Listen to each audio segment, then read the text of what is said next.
Bienvenidos al Estudio, tu podcast de cómics desde dentro.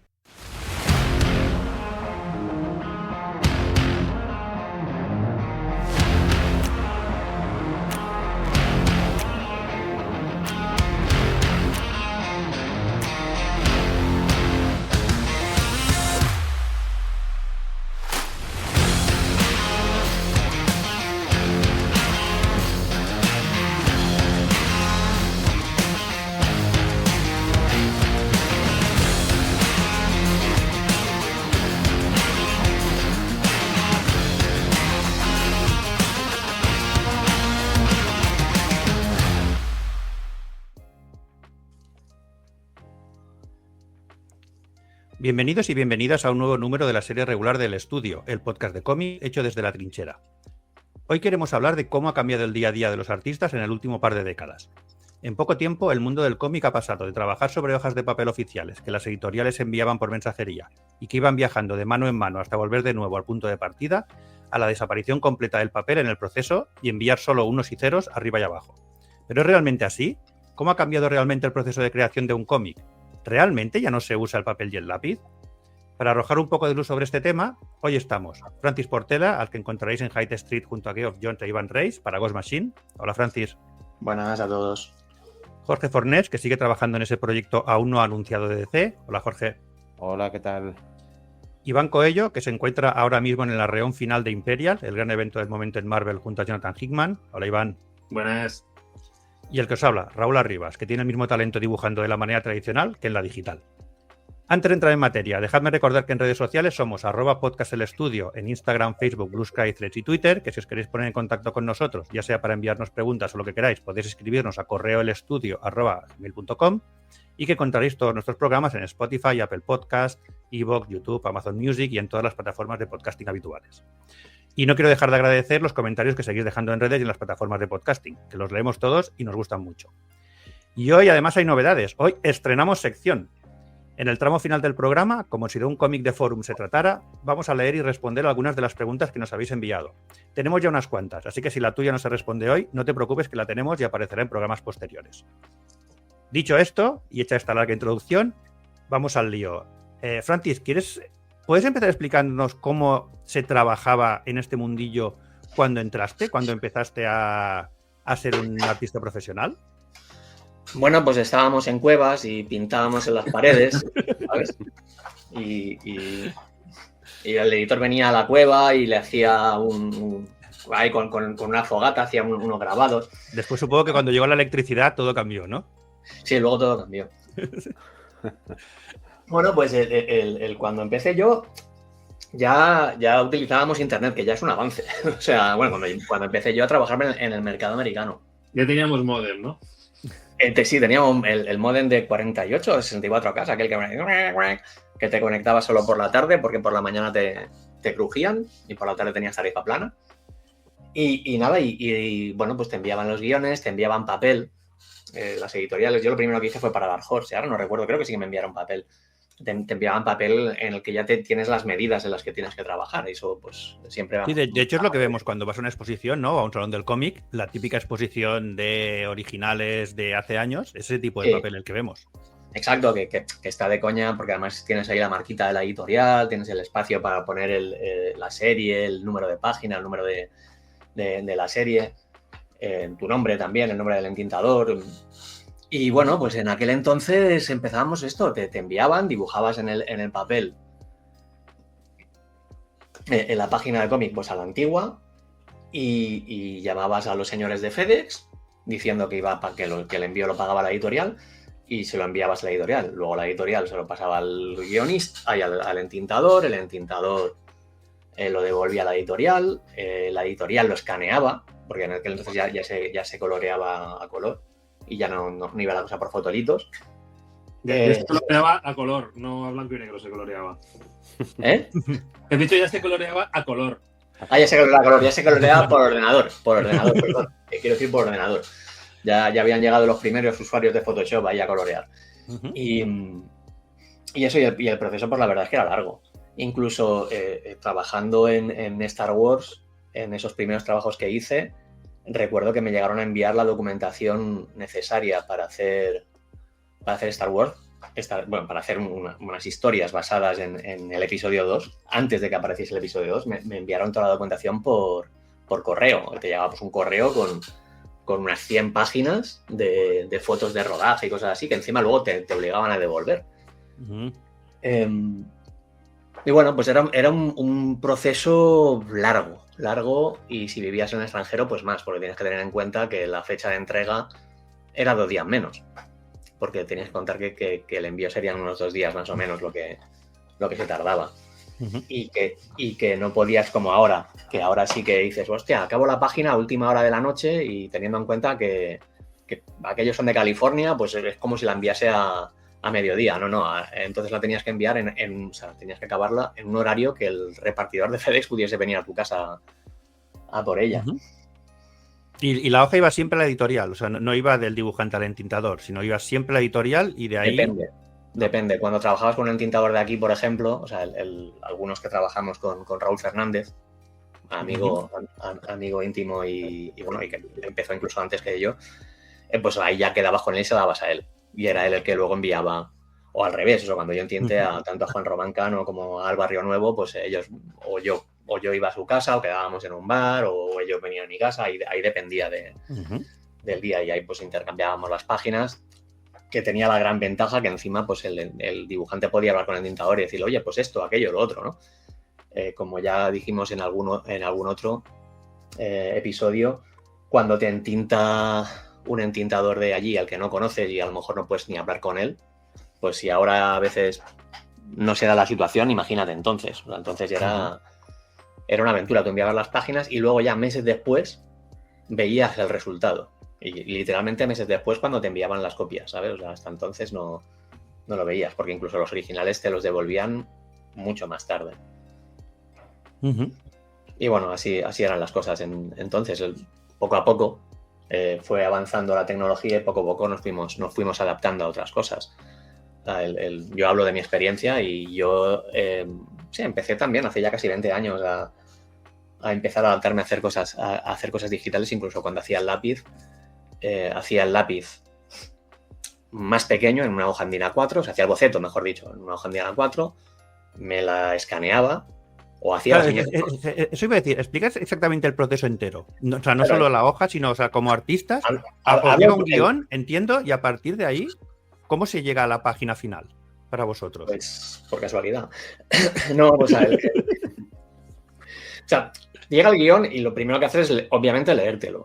Buscas la documentación necesaria si no te la ha enviado el editor. Y luego pues empiezas a dibujar dependiendo también de los tiempos que tengas. O sea, a veces vas a saco y vas página al día, a veces te haces una estructura de todo el número. Eso depende. O sea, es muy variado.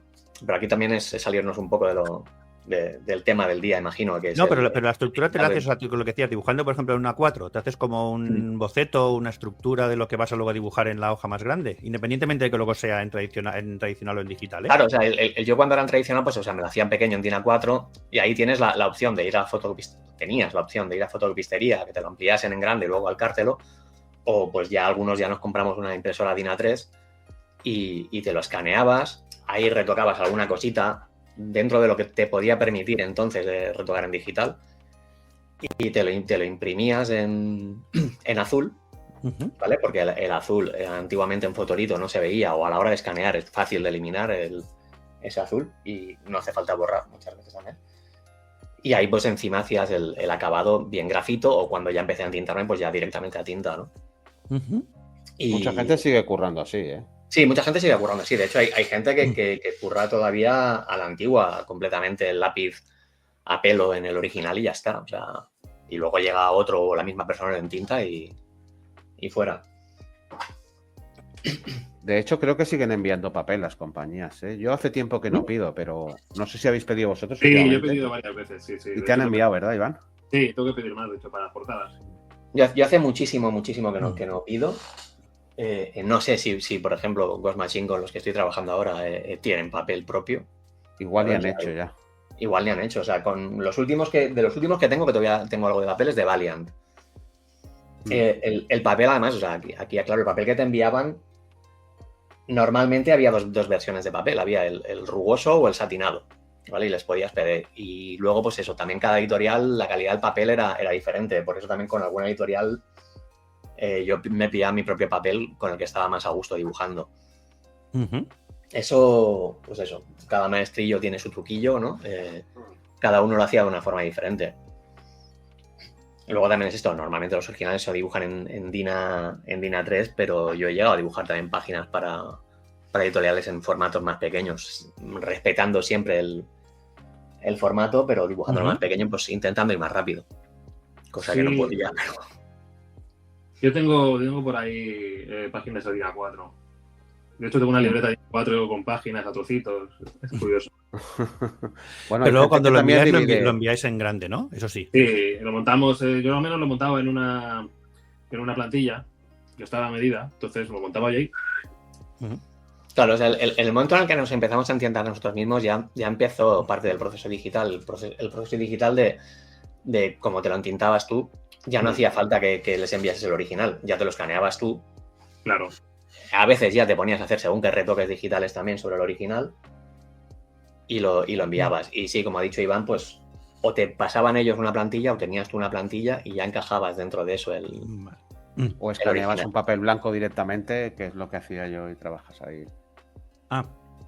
O sea, te escaneas la hoja blanca de la editorial y sobre eso trabajas digitalmente. Tiene ya ahí los formatos y tiene todo. Vale. Y luego, como también se venden ahora Artist Proofs, que son las reproducciones de las páginas originales, a la gente le gusta ver el logotipo de la editorial y tal.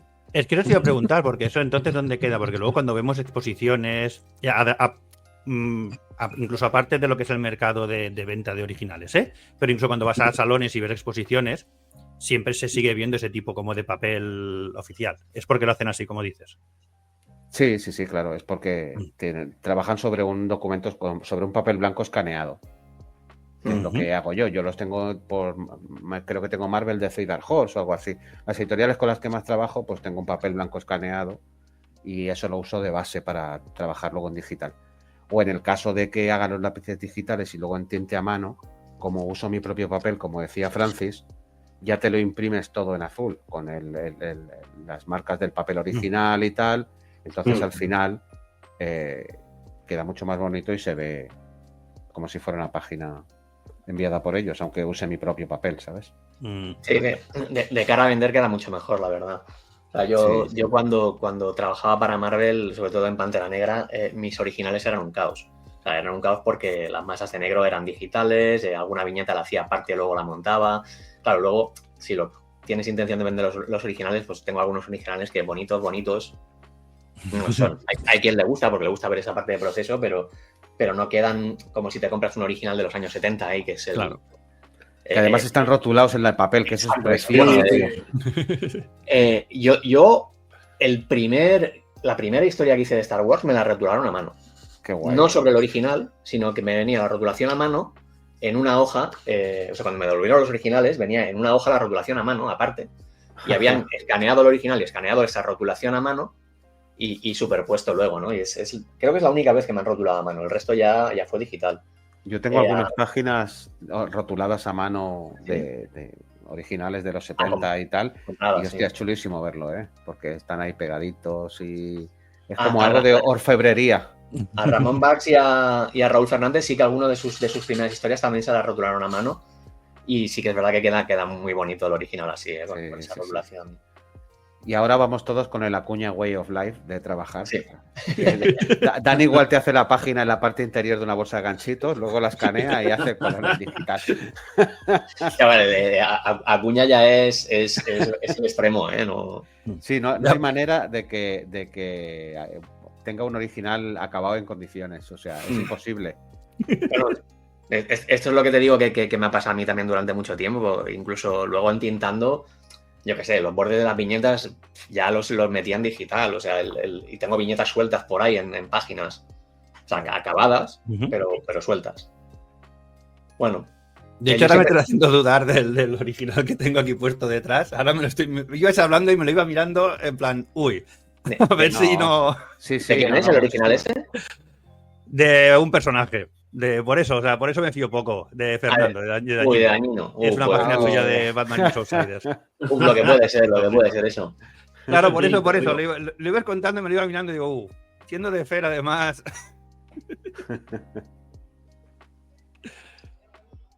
Mira, pues yo de los que tengo en casa, o sea, ahora estoy mirando los que tengo en el estudio, que tengo 5, y el único que está rotulado a mano es uno de Arthur Adams. El resto, que son bastante antiguos, algunos también, ya no tienen la rotulación puesta. O sea, o sea, el poner la rotulación digital ya estamos hablando de hace unos 25 años que empezó. O sea. Porque para ti, Iván, por ejemplo, cuando tú empezaste, obviamente, todo esto ya se veía como cosas del pasado. No te creas. ¿No? A ver, yo cuando empecé, ya te lo digo, empecé haciendo un papel. Yo el salto digital lo hice en medio de una serie. Me compré una Wacom y salté. O sea, me puse a hacerlo. Que había, digamos, que ya se estaba empezando y ya había producto hecho en digital. De hecho, tenía amigos que trabajaban en digital. Pero yo empecé a hacer páginas en papel. O sea, a mí me enseñaron a trabajar en papel. El salto lo hice en medio de una serie. Creo que fue la Liga de la Justicia Beyond. Fue. Ahí y aprendí sobre la marcha. Pero yo tengo, de hecho tengo por ahí lo que te decía, las primeras números de la Liga de la Justicia Beyond y todo lo que hice anteriormente en DC. Y está en papel todo. O sea, yo trabajaba en papel, hacía el lápiz en papel y lo enviaba digitalmente para que alguien lo intentara. Porque la editorial te deja elegir. Eso es una cosa que cada uno hace su elección. O sea, ¿podría haber alguien hoy en día aún dibujando todo en tradicional y no pasaría nada? Sí, por supuesto. Sí. Ellos no se meten en el proceso, ¿eh? Mientras no entregues. No se suelen meter. O sea, tú entregas y si lo que tú entregas les mola, pues ya está. Tampoco te van a decir eso es digital, eso es tal. A ver, lo importante es el resultado final. Lo importante es cómo queda en el cómic, no el original. El original es un extra si luego lo quieres vender o como obra de arte o lo que sea, ¿no? Pero, y por eso también mis originales o los de Acuña eran así de feos. Porque pues piensas en ese resultado final. Y la editorial, mientras el resultado final sea bueno, ¿sabes? El resultado del cómic sea bueno, le da igual cómo lo hagas. O sea, completamente. De hecho, hay mucha gente que por comodidad las parte. O sea, trabajan en físico, pero en vez de hacer una 3, dibujan 2x4. Bueno, esto en el mercado franco-belga, donde, claro, tenemos que el formato es tamaño álbum. Se dibuja en más grande todavía que en el mercado americano, o se dibujaba más grande. Si tú ves originales del mercado franco-belga antiguos, son 2 DIN A3 pegados, ¿sabes? O sea, y veréis muchas páginas clásicas de franco-belgas, las típicas de 4 tiras, pues cada página son 2 originales realmente. O sea, y por eso muchas veces las ves numeradas como 27A, 27B. Porque trabajar tan grande pues puede resultar incómodo. Ahora recuerdo haber visto la expo de, perdona Raúl, la expo de Roger Ibáñez, que hizo un Jazz Maynard que casi cada viñeta era una 4 o una 3, ¿sabes? Roger, el Jazz Maynard número 3, por ejemplo, gran parte del número 3 lo dibujó así, o sea, no cada viñeta era un DIN A4, pero sí que eran 2 DIN A3. Y normalmente Roger trabaja en formato más grande de DIN A3, trabaja en un formato bastante grande. Pues si lo haces por trozos, la página te limita un poco la composición, ¿no? Entiendo, tiene que ser algo como más tradicional, porque al final, a no ser que luego vayas a superponerlas, ¿no? O sea, si, por ejemplo, haces mitad y mitad, las viñetas las tienes que... O sea, hay una línea invisible que separa la página en 2. Bueno, en realidad, o sea, si lo montas luego digitalmente, puedes hacer cada viñeta por separado, recortar luego cosas que hayas dibujado y que luego no aparezcan en la página, superponer una sobre otra, puedes hacer lo que tu imaginación ¿sabes? Puedes hacer de todo. O sea, que no... Al final, el límite es tu imaginación siempre. a Club Disney y eso, ¿eh? Sonaba de Mr. Wonderful, tú, ¿sabes? Sí. Si te lo propones, puedes llegar a ello. Sí, que nadie te diga que no puedes. Tú también puedes. En la forma de trabajar de antes, cuando solo tenías que trabajar con las hojas oficiales, y cuando tú subías a Estados Unidos, ¿te podías quedar sin papel? A ver, sí, pero lo porque que si tenías que corregir algo, me refiero, al final, claro, hoy en día con lo digital, cualquier cosa que quieras corregir o modificar, pues nada, es un momento. Pero entonces, no, bueno, entiendo que con el lápiz sí era más fácil, a nivel de tinta debía ser más complicado, pero No sé, ¿también la presión está de quedarse sin papel o es una cosa con la que ya contaban? Para empezar, no te enviaban el papel justo. Vale, Siempre no, te enviaban papel un poco, te enviaban un papel un poco de más. Porque Sí. a mí alguna vez me ha pasado que te hagan corregir una viñeta y no puedes, o sea, porque ya está entintada o por cómo has apretado el lápiz, pues no podías borrar y dibujarla en la misma original. Pues lo dibujabas en otro original, poniendo, yo qué sé, eso, página 17B, ¿no? Y en el original ponías insertar la página 17B de aquí y ya está. O se pegaba así- encima, que hay Sí, muchos lo de originales pegar, ahora O que lo se ven pegabas encima, esa es otra. recortado y pegado, ¿sabes? Sí, eso también. Claro, Pero es bueno. que flipa. O sea, los cambios te devolvían las páginas, hacías los cambios y volvías a enviarlas. Bueno, claro, los tiempos de recortar y pegar eran cuando se hacían fotolitos. En el momento en el que ya se empezó a escanear las páginas, Sí. ya lo enviabas aparte, ya al escanear lo montaban y te olvidabas. O sea, y yo no pillé la época de los fotolitos, por ejemplo. Yo ya pillé la época de escaneo y montaje. Y estamos hablando de eso, de hace 25 años, cuando todo esto era campo. Que si no decimos la frase, nos censuran el programa, hay que decirla. Sí, solo para deprimirnos un poco, ¿eh? Hace 25 años, ya hacía 5 años que había salido, por ejemplo, la era de Apocalipsis. Hostia, tío. Ya. Tú ves diciendo, Raúl. No, es que a veces nos viejo. pasa, a mí me pasa, ¿eh? Que miras, hace 20 o 30 años y miras los 80. Pero los 80 sube a 40 en los 80. ¿eh? Sí, por eso, era solo por... Hace 25 años eran los 2000, estábamos con el efecto 2000. Era solo para humillar, ya está, ¿no? Bueno, O sea, un poco Para de... joder, sí, de- simplemente para joder. Tú piensas que hace el mismo tiempo de hoy a 1985 que de 1985 al final de la Segunda Guerra Mundial. ¿Vale? O sea, para que te hagas un... Seguir ayudando. Sí. ¿Os pasaba cuando había envíos físicos arriba y abajo que se perdían también? Porque me estoy acordando ahora, por ejemplo, cuando en el programa de Pacheco comentasteis que había cierta oficina de correos en Sevilla que de vez en cuando algo se caía del camión. Eso estaba un poco ya, porque al final trabajáis con fechas muy, muy ajustadas, muy límites, o sea, y seguro que de vez en cuando algo se perdía. ¿Cómo se gestionaba todo esto? Pues no lo sé, a mí no me ha pasado nunca. Vale. A mí no me pasó nunca, con lo cual no puedo decir. Yo no he vivido esos tiempos. Yo he vivido los tiempos ya de enviarlo por mail o subirlo al servidor Claro.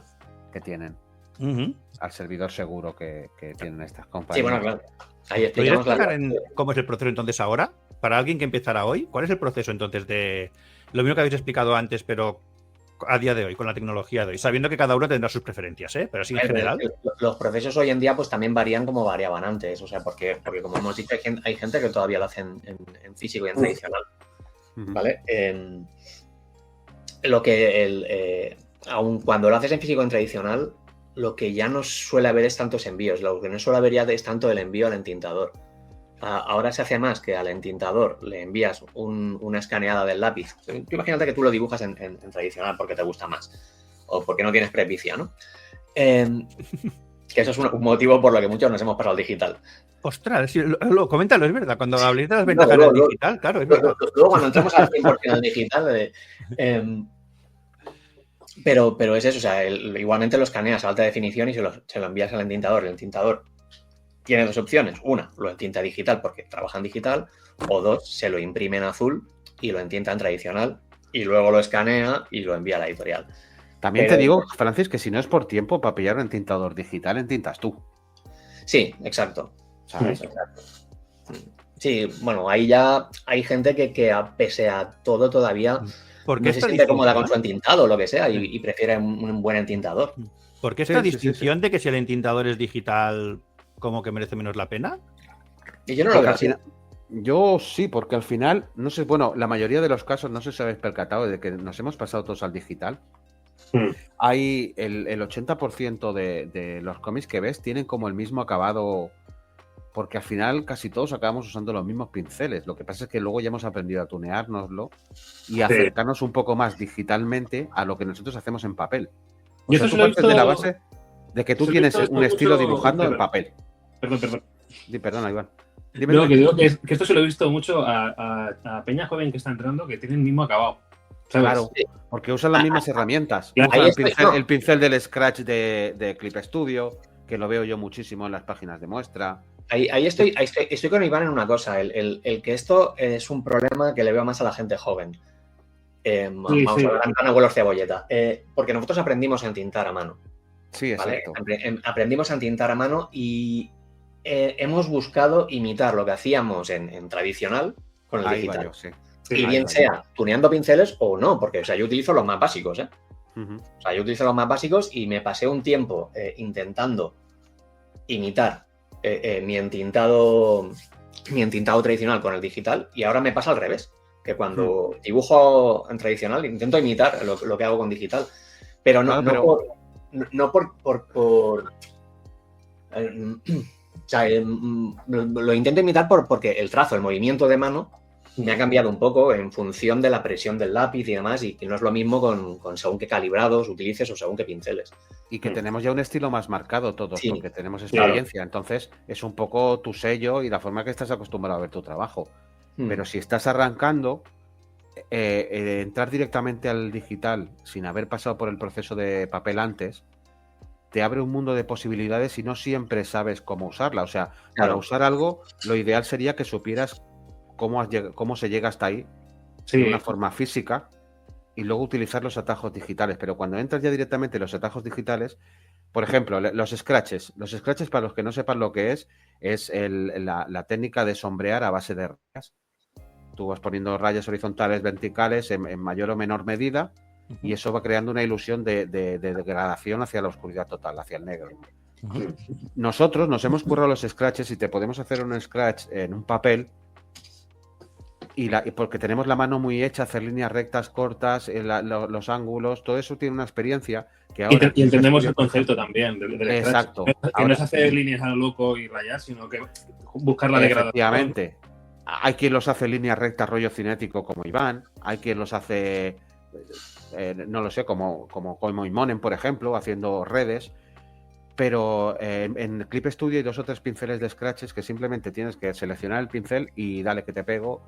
Y eso provoca que abusen de esa herramienta y que se vea el trabajo muy unificado. O sea, que tú cojas a la hora de ver el trabajo de un chico que empieza o de otro que se acaba de pasar al digital usando los mismos pinceles que trae el Clip Studio y acaba dando una ilusión de que todo es muy parecido, ¿sabes? A vosotros me ha pasado... Ay, perdón. No. Siempre rompo a alguien. Es igual, tú mismo. Digo que si no os ha pasado cuando os contactan por redes o lo que sea, ¿no? Que subís un dibujo y tal. Normalmente cuando lo subís a tinta y os hacen preguntas, ¿no? Rollo, la típico de ¿qué programa usas? Pero la otra pregunta suele ser ¿qué pinceles utilizas? Exacto, sí. En vez de decir, oye, ¿cómo has hecho eso? ¿Qué proceso hay? No, es ¿qué pincel utilizas? ¿Sabes? Porque es como que el proceso le suda la polla, ¿sabes? Bueno, o a lo mejor creen que es quizá lo más importante de cara al resultado final. Sí, que el resultado final te lo hace el pincel, ¿sabes? Y no, pero eso también nos pasaba a nosotros, Iván. Cuando íbamos a una convención y veíamos a Moebius dibujando con un lápiz B3 de tal marca y nos íbamos todos corriendo a comprar ese lápiz. Es el lápiz, ¿no? Tenía cosas a decir antes, pero voy a decir esto, a esto que ha dicho Fornés ahora. Recuerdo un libro sobre entintado de Gary Martin, el que era entintador habitual de Steve Rudd, en el que se veían páginas entintadas, la misma página entintada por varios entintadores. Y yo siempre quería saber cómo entintaba Terry Austin, porque me encantaba la tinta de Terry Austin, la veía súper personal y quería saber cómo entintaba, quería saber qué plumillas utilizaba. Y cuando le toca la página de Terry Austin y toca la explicación, Terry Austin dice, no te voy a explicar lo que entinto. Si coges una estaca, la metes en tinta y te funciona, tira para adelante. Claro. Pues con los pinceles digitales es un poco lo mismo, ¿sabes? O sea, lo importa, y es lo mismo que decía antes con el resultado final. Lo importante es el resultado final, ¿vale? O sea, da igual los pinceles que utilices. O sea, estos pinceles de tramados de rayas, yo he utilizado alguna vez alguno de estos, pero la forma que tengo de utilizarlo no queda así de mecánica. ¿Por qué? Porque luego le meto otro contratramado o otra cosa para que no parezca ese rollo tan random que tiene, ¿vale? O sea, porque conoces el proceso y entonces utilizas la herramienta con un proceso que ya conoces. Y porque sé el acabado que quiero. O sea, lo importante es porque sé el acabado que quiero, sé lo que busco. Exacto. El problema es cuando buscas un acabado profesional a través de los pinceles. Sí. Sí. Te ayuda muchísimo, eso es verdad, pero es muy fácil que abuses, mucho. ¿Los pinceles digitales buscan imitar a los que había antes o a los que sigue habiendo más manuales? Te encuentras de Realmente todo, sí, ¿no? ¿eh? Yo he comprado packs y te vienen ahí efecto pincel seco, efecto rotulador de tal marca ya, efecto Pentel Brush Pen, efecto, sí, o sea, Mucha son fantasía. bastante fieles, ¿eh? Sí, Lo que pasa es que, claro, todo es como los utilices, como siempre. bueno, y no solo eso, yo no sé si a vosotros os pasa, pero yo utilizo Clip Studio Mm. y tengo un montón de pinceles cargados y luego utilizo 5, como mucho. Sí, Sí, sí, sí, yo lo que no, hago es ya- tuneármelos, Francis, ya. No, yo Hace ni tiempo eso, ya o sea, que- yo de hecho me es que los tuneo. utilizo los más básicos. O sea, por lo general utilizo los más básicos. El exceso tampoco me gusta, ¿sabes? O sea, Yo les no meto hace falta. texturas y cosas así. Sí. De algunos de vez en cuando, pero luego me pasa también que es esto, ¿no? O sea, sí, te compras un paquete de pinceles o te pasan un paquete de pinceles o lo que sea y tienes 50 pinceles nuevos, pruebas uno que te da muy bien Sí, es verdad. y luego no lo encuentras. O luego no sabes ese efecto cómo lo has hecho con ese pincel y dices, Yo esto cómo lo le hice". voy cambiando los nombres porque la memoria ya no es la que era. Claro. Pero sí es cierto No, que pero- te compras un pack de pinceles y te vienen 500 o 1000. Claro. Y te pasas un día entero a ver este fuera, a ver este. Este me es interesante. ¿Tienes pinceles Lo a voy los que guardar. les llamas el bueno V2, el bueno para sombras final, sí, este tipo de cosas? Yo lo que tengo son. Porque yo a ver. Esto, mira. No sé si me da vergüenza o no. Yo lo que hago y lo que hacía, ahora ya no lo hago porque ya lo tengo más o menos por la mano, es que cuando quería buscar un efecto, yo intento reproducir el acabado en papel lo máximo posible, porque me gusta el orgánico de eso. Entonces, cuando iba a hacer un TVO, por ejemplo, que quería darle un rollo a años 60-70, miraba cómics antiguos del personaje o efectos que me gustaran. Por ejemplo, me tocaba hacer Doctor Extraño. Hostia, me gustaría darle un rollo Colan y tal, que molaba mucho ese entintado de Palmer y tal y cual. Entonces, buscaba por internet páginas originales de alta resolución de esos trabajos que a mí me gustaban y de ese acabado que yo quería. Y una vez que tenía 1, 2 o 3 originales por internet, archivos de más o menos de alta resolución, entre comillas, porque nunca vas a encontrar un HR en internet que sea la hostia, pero en Comics Are Fans la gente escanea las páginas y a veces las cuelga en altas resoluciones. Me las descargaba, las abría con Clip Studio, le metía una capa de transparencia para bajar la intensidad y probaba diferentes pinceles a ver cuál, o sea, como volver a entintar la página encima con herramientas tuyas para ver con cuál queda igual. Para ver con cuál queda igual o cuál es el que más se acerca. Y eso lo he hecho varias veces y a través de ahí he descubierto efectos de muchos pinceles que así a primera vista haciendo una raya no lo ves, pero luego variando tamaño, dureza y tal, o sea, es como si te pasaras la página a lápiz y la entintaras tú lo más cercana al acabado que tú buscas.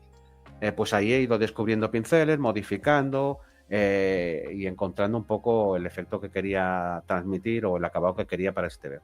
Pero todo esto es un curro también. Es que, pues digo, cuando explicáis el proceso que seguís para hacer cómics, toda esta parte no se menciona nunca. Y esto son muchas horas también de curro que supongo que hacéis pues cuando no vais tan justos de entregas o cuando tienes que hacer algún proyecto nuevo. Pero en fin, lo que todo esto es muchas horas también que le tenéis que meter, que no son parte del proceso puro de creación de un cómic, ¿no? Son las horas de curro que metes cuando no estás currando. ¿Sabes? Claro, o sea, nuestro curro no solo es de dibujar una página, es todo el resto también. Y no está importante. Claro, es importante. Yo creo que los tres que estamos aquí coincidirán en que cuando coges un proyecto nuevo, a no ser que sea un one shot, es un paso más en tu carrera. O sea, es algo importante, que a lo mejor te va a llevar 2 años o 3 o más. Entonces, todo lo que hagas antes para establecer cómo quieres hacerlo es tiempo ganado, porque, coño, la gente lo va a ver, todo el mundo espera un poquito más de ti. Entonces tienes que hacer todo este trabajo de, bueno, es mi siguiente paso, ¿con qué voy a intentar sorprender esta vez? ¿Con qué? ¿Sabes? ¿Vosotros tres seguís un proceso similar o el mismo? ¿O ¿O no? ¿O no lo sabéis? ¿No habéis hablado nunca de ello? Yo creo que no, que cada uno tiene su rollo. Sí. Es un poco la gracia, ¿no? De que cada uno afrontemos lo mismo de formas diferentes. Por eso quería preguntar, ¿eh? O sea, que no hay un estándar. ¿Cuáles son las diferencias entre vosotros tres, por ejemplo?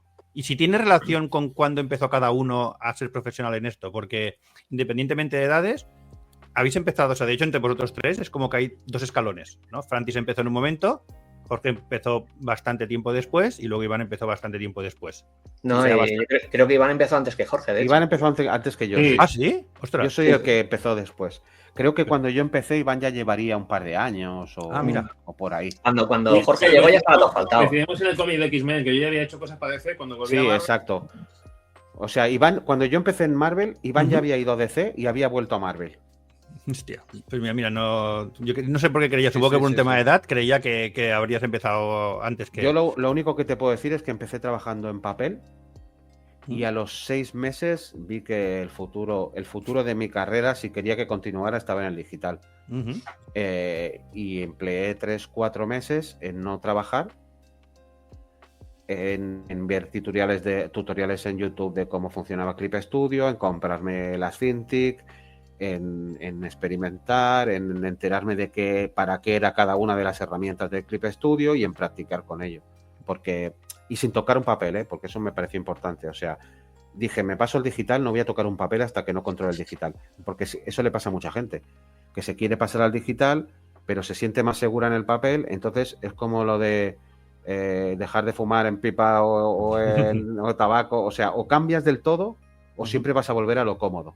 Y te va a retrasar la entrada a lo nuevo. Nuestro cerebro está montado así. Eso es básicamente lo que me pasó a mí, que como yo ya estaba metido en el trabajo y tenía un proceso tradicional, pues intentaba digitalizarme, me compré la Cintiq y dije, pues me meto con la Cintiq. También es verdad que en ese momento el Clip Studio 5 no existía todavía, estaba el Manga Studio 4 o el Photoshop, ¿no? Y todavía no estaban, para mi gusto, tan perfeccionados para poder trabajar con ellos. Y entonces, pues, fui pasito a pasito. Primero, pues sí, me hago los bocetos en digital. Luego, intento entintar alguna viñeta. Uy, no he podido, pero bueno, sí que le puedo meter estos efectos. Y sí que pasaba, pues, esto, lo que está diciendo Jorge, que cuando veía que intentaba hacer algo en digital y no salía a la primera, dices, hostia, yo tengo que entregar. O sea, que vuelves al papel y lo entregas en papel y ya está. O sea, ahí siempre digo que los que... Queda mal decirlo, ¿no? Los que no tenían trabajo tenían la ventaja de poder invertir tiempo. Los que teníamos trabajo y teníamos una fecha de entrega no podíamos invertir ese tiempo en ese proceso. Eso que luego nos ahorraría tiempo. O sea, Además, tu cerebro se resiste a los cambios, está programado así. O sea, te vas a lo cómodo. Si os digo la verdad, yo entré a piñón. O sea, estaba en medio de una entrega y me estaba... A ver, a mí me entintaban. Entonces yo entendí, es que estoy haciendo un lápiz, entre comillas. ¿Te entintaban a ti, perdona, Iván? Sí, a mí antes me entintaban. Sí. ¿Quién te entintaba? Yo qué sé, Peña, en general. Peña random. No. Y hubo un momento que, claro, yo me rayaba mucho porque yo le ponía mucho esfuerzo a las caras, me tiraba como horas con las caras y el resto me daba un poco más igual. Y cuando me las cambiaban, porque siempre, como es una reinterpretación al final, lo que acaba pasando muchas veces, y yo notaba los cambios sutiles que a lo mejor la gente no ve luego y dice, qué guay. Pues yo no notaba, digo, esa cara no la he dibujado yo. Y me frustraba un montón, ¿sabes, no? Porque le había dedicado mucho tiempo. Y que no estoy diciendo que sea ni mejor ni peor, simplemente yo eso no es lo que yo he dibujado. Entonces, y me empecé a rayar. Intenté pedir para entintarme yo, hubo problemas y tal. Y al final, un día, en medio de un número, dije, me compro una Cintiq, me pillo el programa o sea, pero fui de cabeza, o sea, y hago el número directamente en digital, ¿vale? Porque pensé, si yo ya me estoy haciendo tinta con el lápiz, o sea, el lápiz estaba tan definido que estaba entintado, porque ya le enviaba con diferentes grosores de línea de lápiz para, en plan, aquí va fino, aquí va grueso, y hacían lo que les daba la gana. Y era como, bueno, mira, no me quiero rayar, no quiero enfadarme con nadie, no quiero tal. Digo, es que ¿para qué me voy a tener este disgusto si al final lo quiero hacer? O sea, si no voy a pelearme con nadie, lo voy a hacer yo directamente, ya está, ¿sabes? Y me puse, y hice el primer número digital directamente, que eso es un Cristo de tintas. Pero da igual, y les dio igual. Oh, muy bien. Como entregué a tiempo y dije, hostia, pues voy un poco más rápido, ¿no? El rato de escaneo de todo esto de tinta me lo estoy saltando. Empecé a tirar rápido y al final es lo que decíamos. Vas perfilando, vas viendo... en mi caso fue práctica obligada, porque ya tuve que practicar por cojones mientras trabajaba. Y fui probando cosas, luego ya vas hablando con Peña, oye, probaste este pincel, el siguiente número lo pillas con más calma, porque ya el choque este de tengo que cambiar de herramienta ya lo has sufrido, y ya te has habituado a que usas esto, y ya vas practicando mientras vas trabajando. Y bueno, ya me he adaptado, ahora ya puedo hacer tanto papel como tinta, o sea, digital, lo puedo hacer relativamente con un acabado similar. Que es un poco lo que... Y te dio el control total sobre tu trabajo, que eso siempre es bueno. Eso te iba a preguntar, en digital desaparece entonces la figura del entintador, entiendo. Eso es lo que está pasando en el mundo, sí. Mira, yo te digo que yo en mi carrera hice 4 cositas a lápiz y hice más de entintador que de dibujo. Y cuando entintaba Alejandro Barrio Nuevo, llegó un momento que dije, mira, lo dejo, o sea, dejo de entintarle. Hago un poco como Jorge, me pego unos meses perfeccionando el dibujo para meterme a dibujar, porque, o sea, y te estoy hablando que sería en el 2004, porque ya veía que la figura del entintador iba a acabar desapareciendo, ¿sabes? Y aún así, por los primeros años que también solo dibujé, lo mismo que dice Iván me pasó a mí. O sea, lo que yo sí que conseguí al final entintarme yo mismo en físico, ¿no? Pero, hostias, es que trabajar con entintadores puede ser muy frustrante. O sea, y no es una crítica a los entintadores porque yo lo he sido. O sea, puede ser... No está claro, guay, está claro. Tienes un buen entintador, pero puede ser muy frustrante, depende de lo que tengas. Porque yo también era de tener un lápiz que, como decíamos, porque, por ejemplo, Ramón Bax también tenía un lápiz muy así, que decíamos que tú echas la tinta por el surquito y ya se va extendiendo y ya queda entintado, ¿no? Y dices, no hacía falta más. Pues bueno, había entintadores... Había los repasadores básicos que iban así con el Bueno, rodillo. y a veces que encaje, ¿no? Porque todos hemos visto dibujantes que con cierto entintador te gusta un montón y con cierto entintador no piensas que es malo ni mucho menos, pero como que no te gusta tanto. Y luego ese entintador a lo mejor con otro dibujante resulta que queda muy bien también. Pues precisamente voy a hablar de un gran entintador que me entintó a mí, que es Tom Palmer, que joder, o sea, entintando a Sal Buscema también, a John Buscema o a Neil Adams era cojonudo. Claro. Pero conmigo no hizo buen trabajo. Pero es que, claro, tú ves los números que hizo, o sea, que entintó a Walter Simonson en Star Wars y tampoco pegaba. O sea, claro, sí que, pues, o sea, un entintador como ese, de corte más clásico, necesitaba un dibujante de corte más clásico. ¿Sabes? Si lo juntas, esto ya es culpa a veces del editor. O sea, si juntas un entintador y un dibujante que no cuadran, al final no va a estar contento nadie. Pero también es cierto que hay que también en parte es culpa nuestra, quiero decir. Ahora voy a matizar. El problema, tanto con entintadores como con coloristas, es que alguien está trabajando sobre lo que tú has hecho, sobre la idea preconcebida de la página que tú tenías y cómo la quieres hacer, tal. Entonces, viene otra visión de otra persona sobre eso que no es la tuya. Entonces, que no quiere decir que esté mal. Con la que, perdona Iván, con la que normalmente además no hablas o hablas poco. Claro, a veces no hablas y entonces es hasta qué punto tú tienes el derecho de decir no, esto está mal, está bien. Porque luego tú se lo enseñas a una tercera persona, el acabado, y te dice, está de puta madre. Y que quizás va de culo porque tiene que entregar 17 páginas en una semana. Que luego está la otra parte de que tú dices, ¿no? Que ya saber el curro que tiene, tal, porque igual que tú, bla, bla. Pero que a lo mejor es una percepción nuestra de cómo queríamos o cómo tenemos en la cabeza que tiene que quedar la página acabada, tanto a color como a tinta, y pues, cuando no es igual, nos rayamos. Es como, pues, esto no tiene en la cabeza. Y Iván, te voy a llevar la contraria, ¿vale? O sea, al igual que tú no puedes, o sea, tú te llega un guión y tú no puedes dibujar lo que te sale de los cojones, el que viene detrás, en el paso, no puede hacer lo que le dé la gana. ¿Vale? O sea, una cosa es que no llegue, o sea, porque por entregas o lo que sea.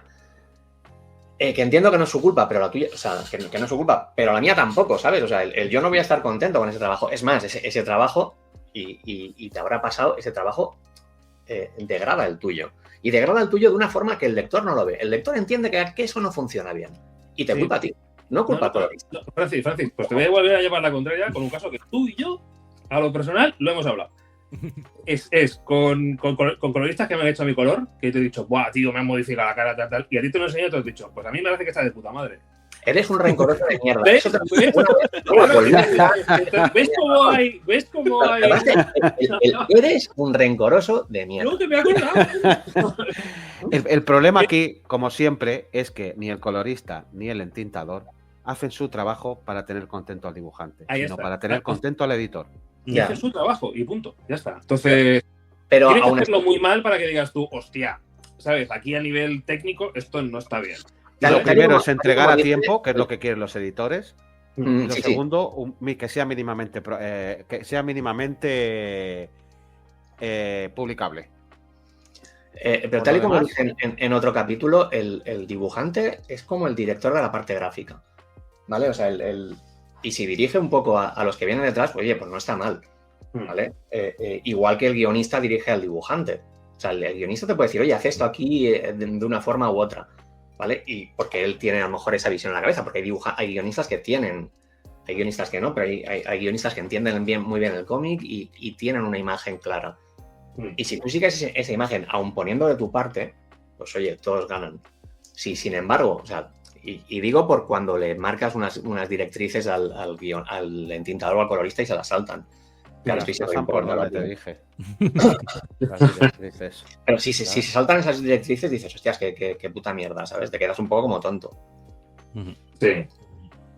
Volviendo un poquito a lo de antes, Jorge, cuando has dicho que tú a los pocos meses de empezar a trabajar, como que tuviste esa epifanía de, no, me tengo que pasar al digital y lo paraste todo, ¿por qué? ¿Qué es lo que te hizo ver eso en solo pocos meses? Veía que no llegaba por todos sitios. O sea, cuando empecé no conocía a nadie, a todos estos no los conocía. Los he conocido después. Entonces yo me encontré publicando... Problemas de haberte dedicado a esto, Claro, ¿no? son problemas de haberme dedicado a esto, son problemas colaterales. Entonces, ¿qué pasa? Que me encontré sin formación, trabajando para Marvel y DC, con unos plazos de entrega leoninos, sin conocer nada de herramientas, entintándome yo las páginas además, sin una triste mesa de dibujo, sin espacio en casa para trabajar, trabajaba en la mesa del comedor, sin escáner, o sea, iba a escanear las páginas en la fotocopistería de abajo y quedaban como quedaban. Entonces me encontré con una alarmante falta de recursos para entregar un trabajo profesional. Y vi la solución a todos mis problemas en el digital. O sea, no necesitaba herramientas, no necesitaba escanear. La misma mesa donde trabajaba ya me servía de escritorio. Todo. Y veía que y un acabado más profesional. Porque yo no me había dado tiempo a experimentar con pinceles, pentels. O sea, yo trabajaba con calibrados y con lo que tenía por casa. Y con lo que compraba, pero no tenía nadie que le dijera, oye, ¿cómo haces esto? ¿Cómo haces lo otro? ¿Cómo enviáis las páginas? Entonces encontré ahí la solución perfecta. Y luego, a la hora de entintar, yo veía que estaba entintando, pero no era el producto al final que yo quería, no era la visión que yo tenía de cómo quería dibujar. Y el digital me permitía, pues, probar múltiples iluminaciones, probar diferentes estilos de entintado, con un cambio rápido, hacer los cambios que luego la editorial te pedía de una forma mucho más dinámica y rápida. O sea, es que todo eran ventajas, ventajas, porque yo todavía no había abierto mi mercado de venta de originales. El Control Z. Claro, Control Z. Es que aquí se nos olvida un detalle que es muy importante cuando hablamos de trabajar con entintador o no. Es un 30% más de ingresos si tú entintas tu trabajo. También, o sea, no es solo ganar tiempo y control creativo sobre tu trabajo, no. Es que además de todo lo que hagas te llevas un 30% más. Porque te pagan el entintado. Entonces, para mí era un paso lógico precisamente porque todos son ventajas. ¿Y de eso te das cuenta cuando empiezas a trabajar? Entiendo, porque todo el proceso que haces previo para entrar en la industria, como no tienes esos tiempos tan leoninos, claro, lo puedes hacer todo bien, y es cuando te meten en la picadora, cuando te meten en la rutina, cuando te das cuenta de que no llegas. De que no llego, efectivamente. De todas formas, eso me provocó, el cambiarme digital me provocó a mí mi cambio de estilo y luego buscar algo que era más cercano a lo que yo quería hacer y empezar a adelantar un poco en mi carrera, porque yo cuando acabé de hacer los X-Men estuve 6 meses sin trabajo. O sea, no es que no trabajara porque no quise, no, es porque no me contrataba nadie. porque mi trabajo previo no había tenido la calidad suficiente y además los editores que me metieron en la industria ya habían dejado todos de trabajar. Porque Katie Cooper se había ido de Marvel, Mike Marr se había ido de Marvel, Katie también se había ido de DC, entonces me quedé sin contactos dentro. Te tuviste que volver a entrar en la industria. Claro, entonces aproveché ese tiempo para buscar mi estilo, practicar hasta que finalmente, como nos ha pasado a todos, tu trabajo llama tanto la atención que no te dicen que no, sino que te dan otra oportunidad. Y ahí fue cuando fue encadenando hasta hoy. O sea, yo estuve como unos 6 meses sin trabajo. Sí. Que ahora lo agradezco porque me permitió pasarme al digital con tranquilidad y haciendo las cosas más o menos bien, o sea, aprendiendo cómo funcionaba el programa desde cero, etcétera, etcétera. Aunque lo hiciera todo yo, aunque viera vídeos de YouTube y practicara en casa. Pero un poquito de vértigo, ¿no? Mira, eso es como Hernán Cortés fue el que quemó las naves cuando llegó a América para que no volvieran para atrás. Pues eso me pasó a mí. O sea, porque dejé el trabajo, o sea, no tenía vuelta atrás. O tiraba para adelante o no tenía más opciones. Entonces, claro. ¿Sabes? Lo que me parece curioso... lo que me parece curioso, Jorge, es que te pasaste al digital para parecerte más tradicional todavía. Sí. O sea, es cierto, Francis. Efectivamente es eso. Porque me di cuenta al final de que el estilo de dibujo que a mí me gustaba y el que me gustaría hacer y los tebeos que me gustaría leer no era lo que se estaba haciendo en ese momento. Porque yo cuando entré era la fiebre Imonen. Imonen acababa de aterrizar con todos los fuegos artificiales, estaba haciendo el Capitán América, el de Sam Wilson, ¿es? El de El Halcón. Y Monen, el dibujante infravalorado. Exacto. El que según Cafu hasta el año pasado, como quien dice, nadie le prestó atención. ¿Ese dice? Efectivamente, ese es. Entonces, ¿qué pasó? Que todo el mundo imitaba a Imonen. Todo el mundo. Y yo empecé a imitar a gente que llevaba pues 20 años fuera de la industria, como poco. Como entonces, decisión también eso marcó un poco la diferencia. Hostia, no, visto en perspectiva, o sea, se ve como una decisión genial, pero en aquel momento decir, mira, toda la industria por aquí, voy a ir al revés. ¿Sabes qué pasa? Sí. Que en la primera experiencia...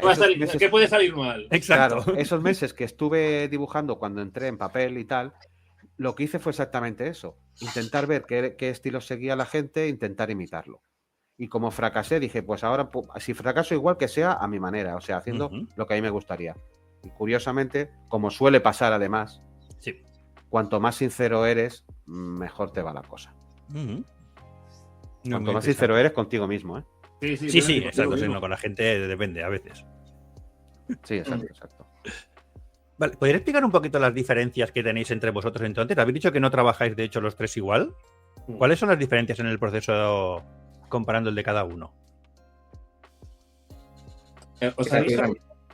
Un pequeño aviso. Puede que se me agote la batería en breve. Lo tengo enchufado, pero por lo que sea no está cargando esto, ¿vale? Hace rato que lo tenía enchufado. Si no tenemos problemas técnicos, no es, ya, tío, no es el estudio. Es que, o sea, tengo la batería puesta, además tengo un cargador de carga rápida y todo, y por lo que sea, no está subiendo. ¿Has probado enchufarlo otra vez? A ver que no está bien puesto el... Sí, tiene logotipo de carga, o sea que estaba a 15 y digo, bueno, lo enchufo y se va a quedar en 15, ¿no? Entre que vaya cargando carga rápida y esto vaya agotando, pues, y ya está un 3%, o sea, lo siento. ¿Has visto el informático el consejo que te ha dado? ¿Cómo? El informático te ha dado un consejazo de informática bueno, ¿eh? Enchúfalo bien. Bueno, pues mientras aguanta... Sí. Mientras aguanta, por ejemplo, entre vosotros dos, Francis e Iván, ¿cuáles son las diferencias en el proceso que seguís? Habla tú primero, Iván, que a lo mejor te quedas ahí a medias. Pues que Francis piense las cosas antes y yo no. Voy a carajo sacado y Francis dice, no, esto no. Esto tiene que ser así, y le da, pues, un valor a la página que yo, pues, voy de culo y paso. O sea, yo lo que quiero es acabarla e irme a jugar a la consola. Pero no hacer bocetos entonces de composición de páginas ni nada. Sí. Lo que pasa es que, por ejemplo, yo soy de la vertiente de que los storyboards intento que se lean. O sea, porque gente como Pera, como Francis, me meten mucha caña con la narrativa. Y entonces ya sé cómo hacer ciertas cosas para que a nivel narrativo se entienda, sin hacer virguerías. Y le dedico eso, pues 1 o 2 tardes a los layouts, como mucho. De todo el número. De todo el número. yo tengo amigos, claro, bueno, de hecho, creo que Bruno se tiraba una semana, o Javi, ¿quién era que se tiraba una semana haciendo los layouts o más? No sé. Hay gente que le dedica mucho más tiempo a eso y la parte de acabado pues no le dedica tanto.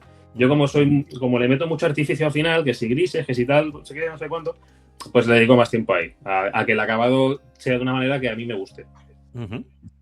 Y si el cómic se entiende, que de vez en cuando hay una página que me vengo arriba y digo, hostia, pero como que lo que yo quiero es que se entienda primero y fácilmente y luego que dedicarle el tiempo a ¿cómo se llama? Al acabado, ¿sabes? Que si tonterías con los grises, con el acabado del pincel, porque eso es lo que me divierte. Uh-huh.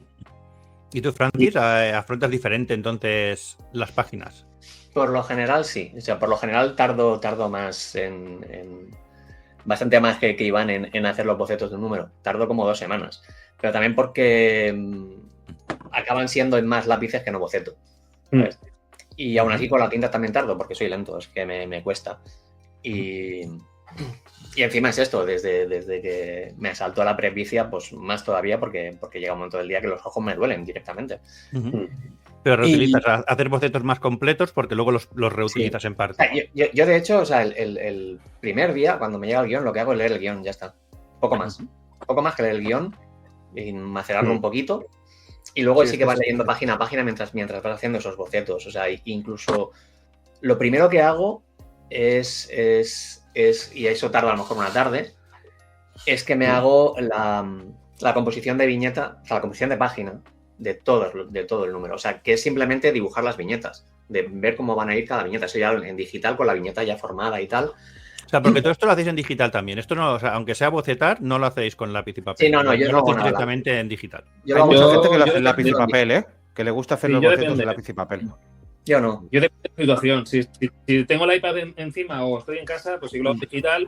Pero hay veces que estoy fuera, por lo que sea, me llega el guión y digo, bueno, pues aprovecho, tengo una libreta aquí, lo hago aquí, y les envío una foto directamente, o sea, ni escaneo ni nada, envío la foto de los layouts en libreta de cuadritos, ¿sabes? También hay gente que se imprime los guiones y se los lleva por ahí a un bar y van haciendo anotaciones al lado. Eso cada uno tiene su proceso. Esto lo hacíamos Bruno y yo antes cuando vivíamos juntos, que íbamos al bar a tomar café y imprimíamos ¿cómo se llama? Imprimíamos el guión y al lado de cada panel hacíamos el boceto de cómo queríamos que fuese y luego hacíamos el montaje de la página. Eso que también si te lo paras a pensar, o sea, es el proceso que más concentración necesitas. Irse a un bar no es lo ideal para hacerlo, pero mucha gente lo hace porque va anotando cosas y cosas. Depende, también te digo, yo prefiero hacerlo. Si tú vivías con la gente con la que vivíamos Bruno y yo, a lo mejor querías irte fuera. Pues bueno, pues como te decía antes de que me interrumpieran. Perdón. Que yo no te interrumpí a ti.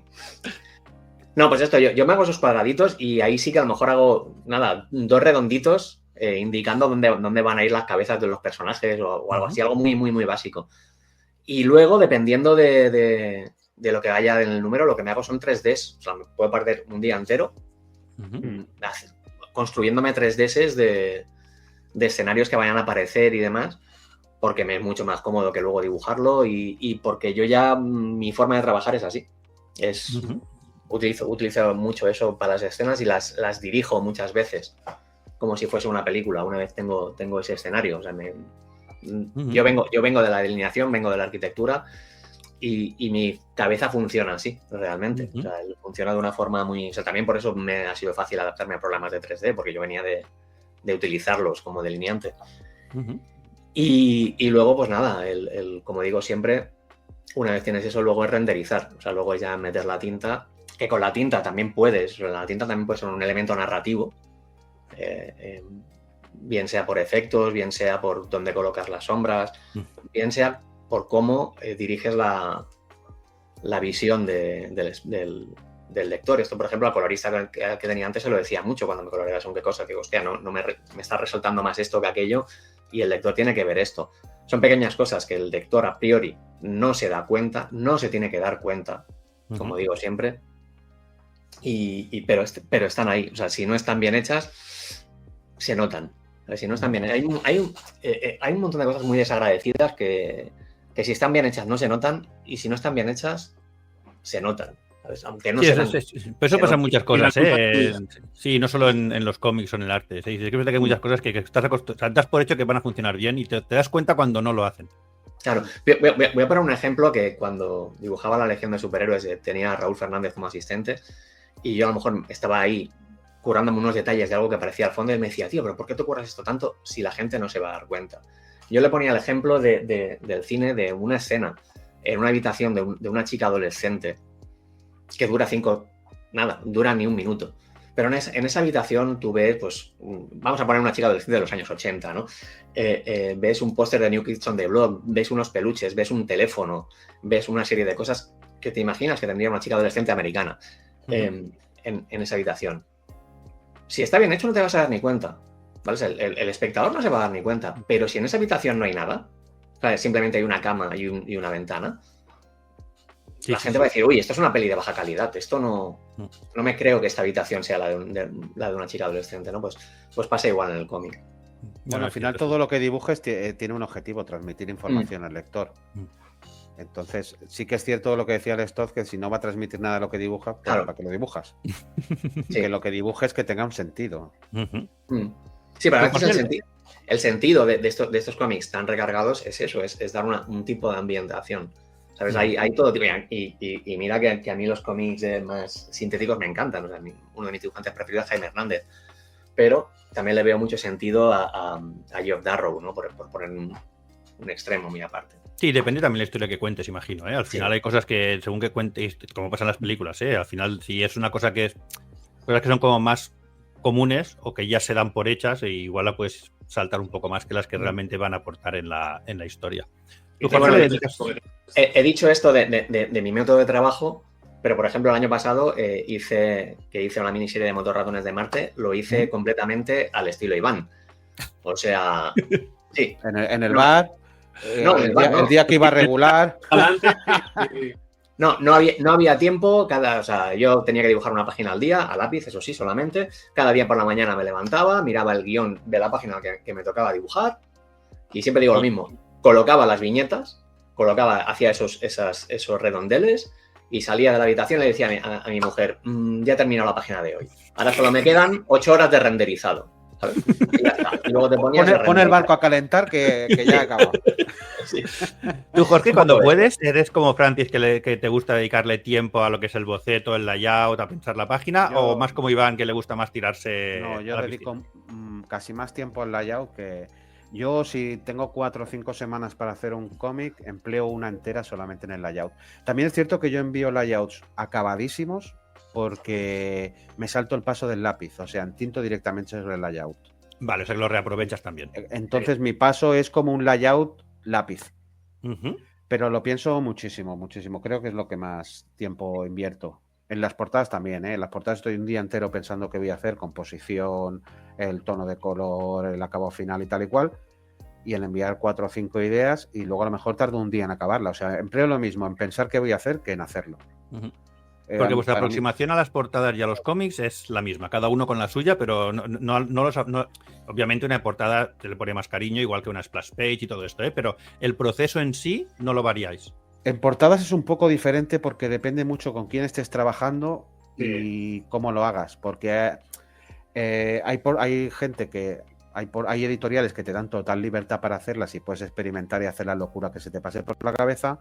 Editoriales más cercanas, por ejemplo, a Marvel, que quieren más o menos lo mismo, Sota Caballo Rey, ¿sabes? A no ser que te contraten para hacer una variant y ya cuentan que tú hagas algo diferente, que me pasa a mí a veces eso, pero también depende mucho de con quién trabajes y lo que estén buscando con las portadas. En cambio, el cómic es diferente.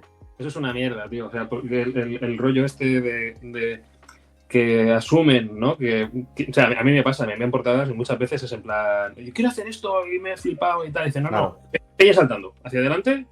Claro.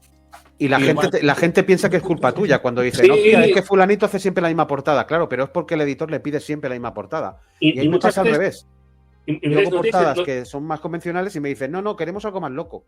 Claro, y no tienes el margen de decir, hasta que no hagas una que esté aprobada y que te dejen hacer algo diferente, ellos no saben que puedes hacer algo diferente, ¿sabes? Entonces, nunca tienes el sitio A no ser que hagas un dibujo por ahí, lo subas a Instagram y funcione, o lo que sea, o que alguien esté muy loco para dejarte el margen de hacer otra cosa. La única rara sí que hice fue la de Deadpool, aquella que sale el pavo jugando a una consola de Sega, que no es Sega. Y está jugando, y hay como los personajes están jugando un juego de pelea. Sí, Esas técnicas, pero yo les pasé como no sé cuántas opciones y tuve suerte que con esa tiraron para adelante. Pero luego el resto siempre metía alguna cosa así y tal, y me decían, no, esta. Y es la típica pose de Peña así molando. Claro, pero es que igual el editor ya, o sea, se planifica sus 5 variants, ¿no? Y ya piensa, Iván me va a hacer la de Peña saltando hacia adelante, Jorge me va a hacer la que es totalmente luego hay otra cosa, Raúl. Guapas y... Luego hay otra cosa, que te encargan las portadas, pero no saben para qué número van a salir. Ya. Bueno, Entonces, no puedes hacer nada que tenga que ver con el cómic de dentro. Hostia. Porque a lo mejor a ti te encargan una portada este mes y la sacan dentro de 4 meses. Por eso piden ilustraciones random. Que tienen que ser muy random. Claro. Yo te voy a decir una cosa. Yo para una portada que hice para una editorial, que sí que era para un cómic en concreto, llegué a hacer 8 bocetos y al final, no. Ya cansado, con el 9º, les envié el mismo boceto que había hecho para una portada para ellos 5 años antes. Y es el que eligieron. Tal cual, ¿eh? Es el que eligieron. Y dices, hostias, es que sois eso, es lo que dice Iván, es que siempre quieren lo mismo. Claro, porque a lo mejor ya te tienen asociado con ese tipo de portada, ¿no? Entonces están esperando ver de ti ese tipo de portada. Y no, ya no de ti, sino que muchas veces buscan eso para la portada, o sea, buscan demasiado el estándar. Claro, luego los lectores se quejan de que, o los posibles lectores que no suelen ser lectores habituales, se quejan de que, hostia, que todos parecen iguales. Coño, que a veces nos obligan. Yo antes pedía hasta lo que queremos. Mira, os voy a explicar una anécdota. Hice un número de Spider-Man el año pasado. El famoso de la portada de la persiana de Spider-Man mirando hace 2 años, que luego acabaron encargándome 8 o 9 portadas de persianas y tal y cual.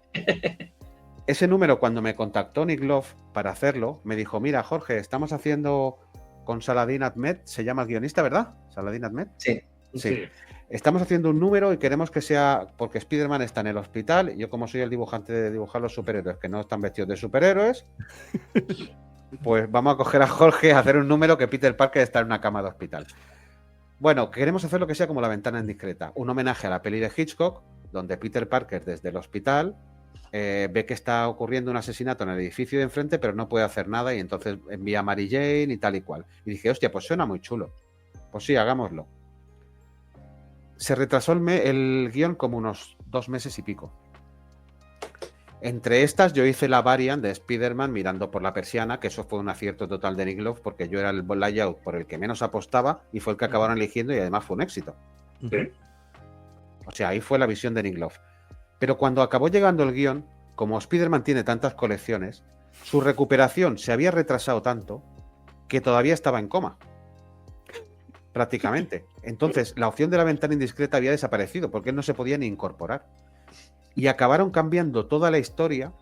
Acabé haciendo un cómic que no tenía nada que ver. Y si os fijáis en ese cómic, que la gente lo habrá comprado ya en España y lo puede comprar, la portada de Arthur Adams no tiene nada que ver con lo de dentro. Porque es una portada donde se ve un edificio con un montón de ventanas, Mary Jane corriendo por dentro, que están pasando cosas en el edificio de enfrente desde un punto de vista de Peter Parker, y en realidad no tiene nada que ver con la historia de dentro, porque la historia de dentro Peter Parker está hacinado en la cama, casi en coma, durante todo el número.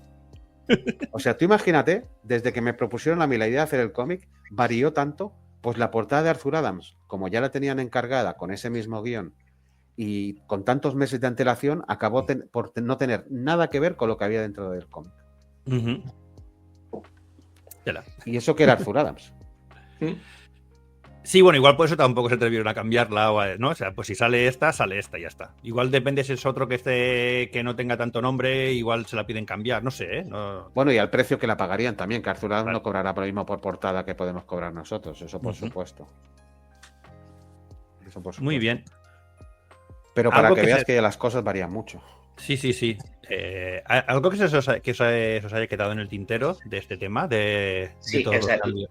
Yo decir que, como siempre, el tema base se nos ha ido, porque era tradicional versus digital y no hemos hablado de eso. Hemos hablado de nuestros procesos de trabajo. pero sí, pero es claro, pero el proceso el que seguís ahora en digital y el que seguíais antes es más en tradicional, sí, hombre. Pero el que preferimos, el que eso se ha quedado bien en el aire. Bueno, yo asumo que preferís el que hacéis ahora. No, yo disfruto muchísimo el físico. O sea, cada vez que tengo oportunidad de hacer algo en papel con tiempo, el digital no tiene punto de comparación al nivel de disfrute de mancharse las manos de tinta. Pero, claro, se ocurre en contadas ocasiones. Me ha encantado lo malinterpretable que es la frase que has dicho. Disfruto mucho lo Sí. Es que es verdad, o sea, a veces tengo que hacer una comisión o alguna splash que quiero hacerla en papel o portada que quiero hacerla en papel. Y si tienes tiempo, me encanta, o sea, lo disfruto muchísimo. En cambio, el digital es todo más automático. O sea, es un tema de tiempos.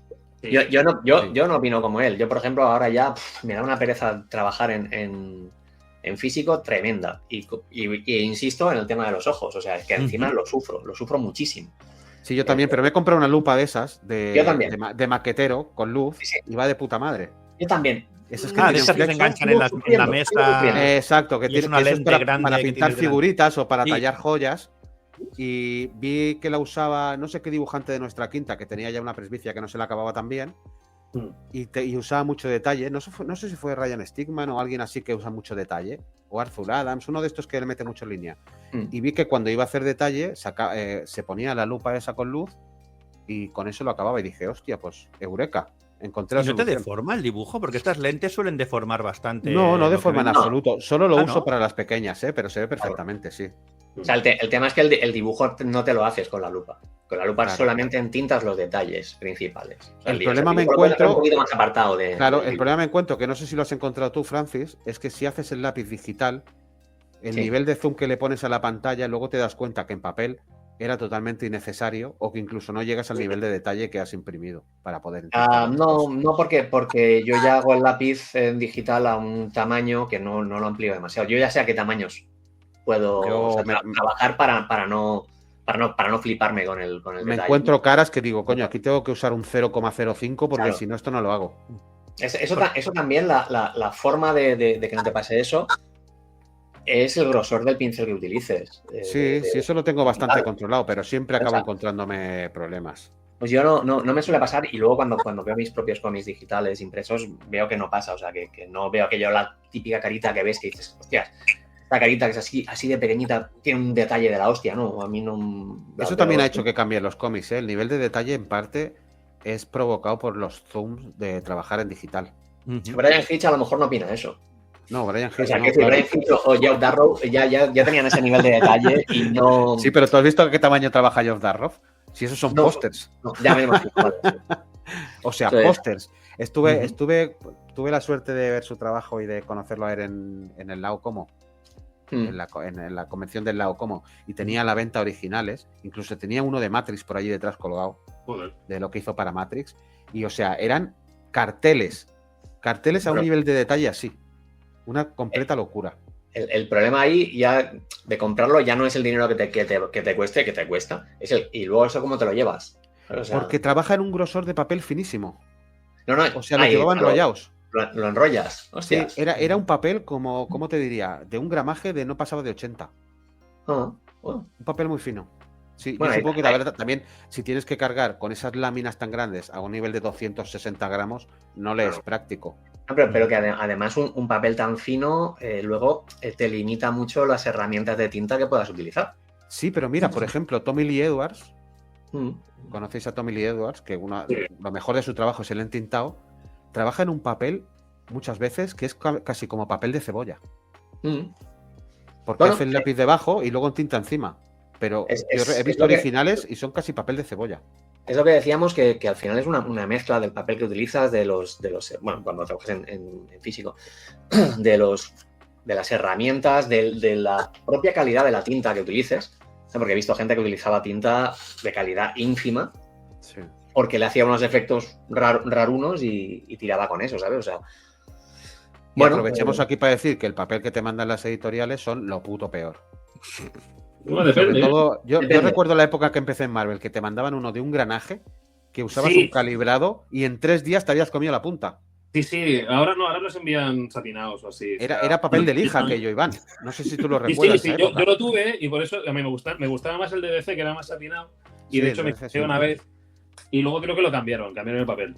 Joder, pues me alegro. No, pero por porque mí, aquello ¿vale? era- Pero yo dije, aquello era un destrozo a rotuladores. Porque normalmente solo tienen un tipo, no es que tengan varios tipos. No. pueden elegir. Antes lo he dicho. En su momento, al menos, tenían eso, el rugoso y el satinado. Exacto, ¿Vale? tenían dos.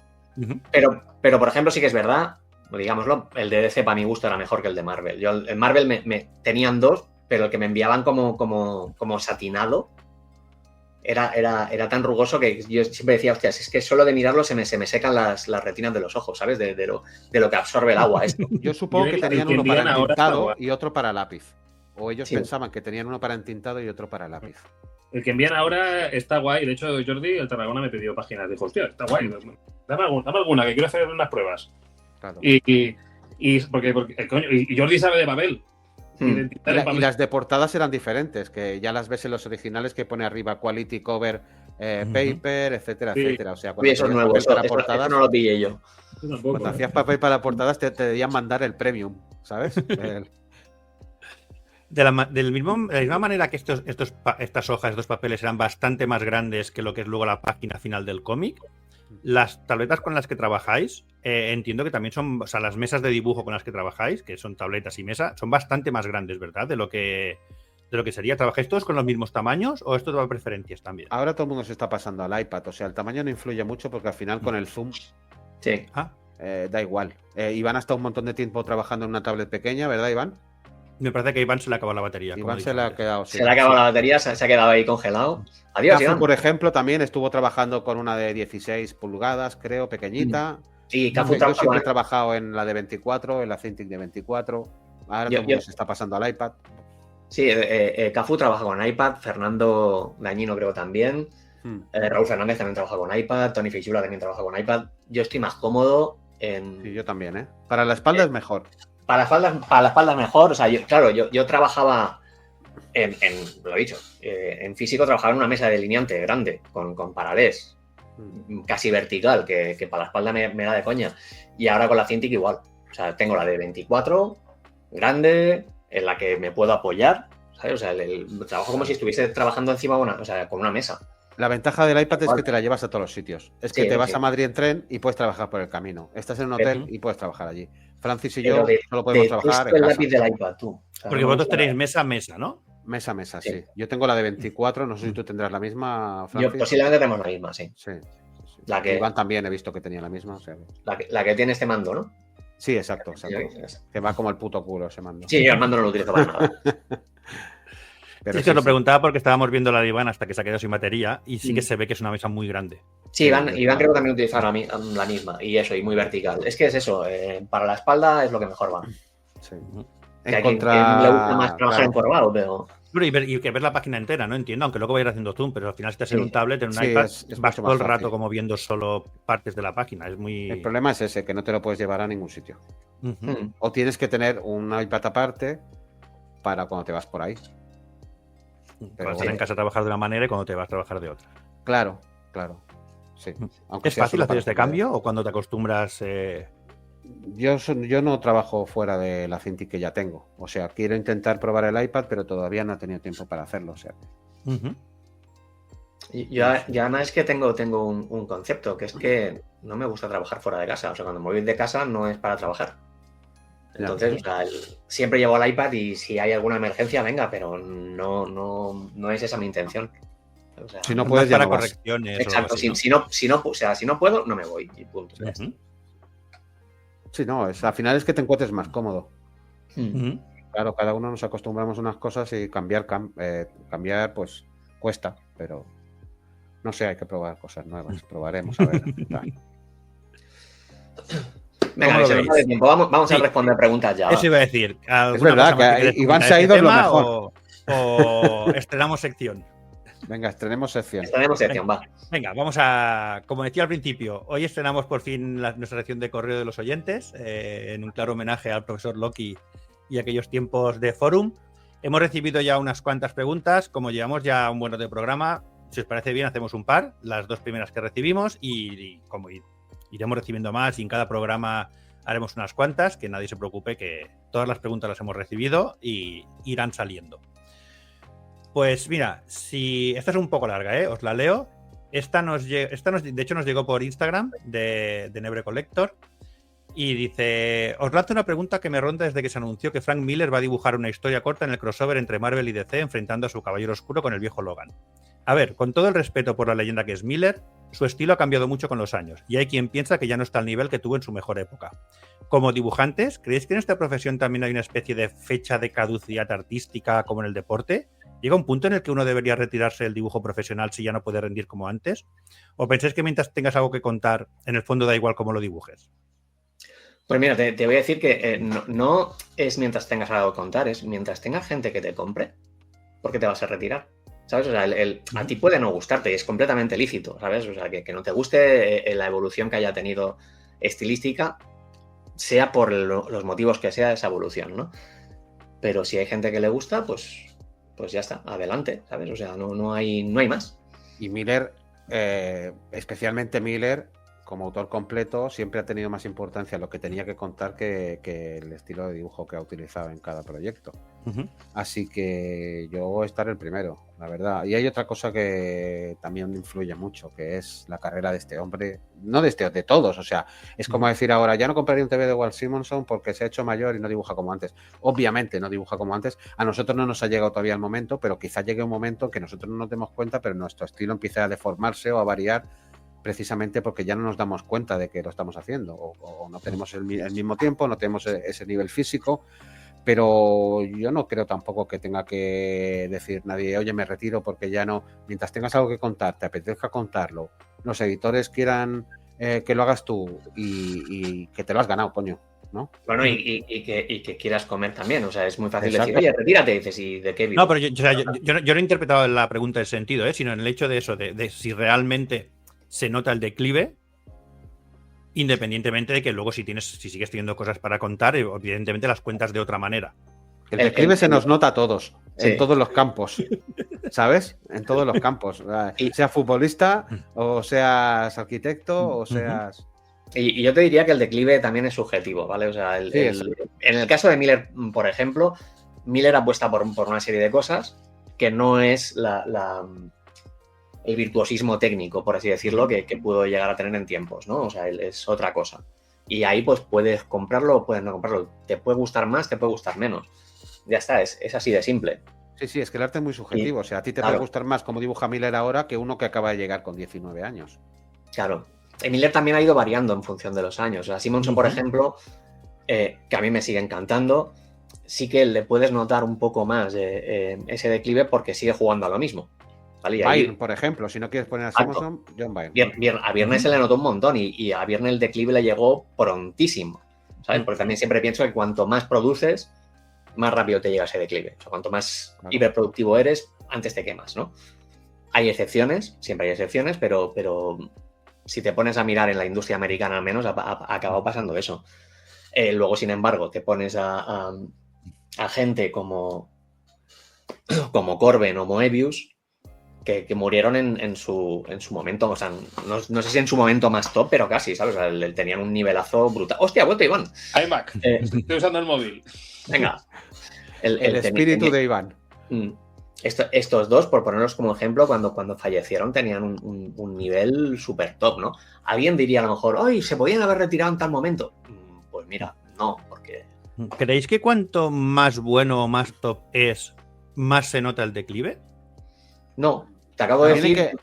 También hay que saber, perdona, Moebius y Corben, o sea, claro, ya te lo he dicho. O sea, también hay que saber las circunstancias de cada persona, porque claro. ¿cuánto tiempo hemos estado leyendo rajadas del declive de Cassaday y resulta que estaba enfermo y no lo había hecho público?